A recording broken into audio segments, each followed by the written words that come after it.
Well, plans are in place to overhaul the historic Putnam Bridge that connects Glastonbury to Wethersfield. The state says the bridge needs structural improvements and repairs to preserve its life. Fox 61's Jamel Johnson tells us when that construction will start and how it will affect traffic. One of several bridges that pass over the Connecticut River, the William Putnam Memorial Bridge was built in the 1950s, connecting Glastonbury to Wethersfield. The last rehabilitation project was in 2013, and officials say it's time for another one. You know, we have to inspect these bridges every 2 years, and that helps us keep an eye on what the conditions are of the bridge surface itself, the supports, the girders, every component of the bridge. Putnam Bridge rehabilitation has been a multi-year step project.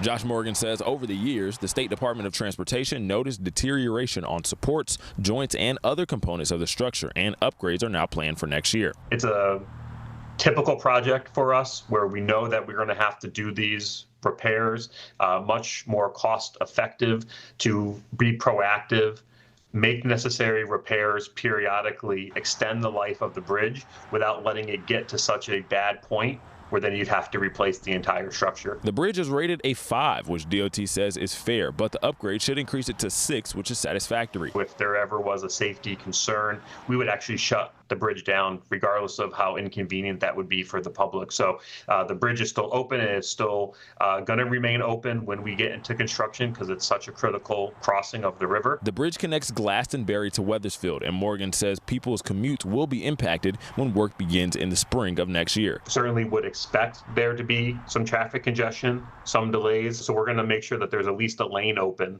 at all times in both directions. So there's not going to be, full closure, full detours. The bike lane will also remain open during construction, and Morgan says workers will find a safe way for those people to get across. The state says they expect the project to last at least 2 years. In Wethersfield, Jamel Johnson, Fox 61.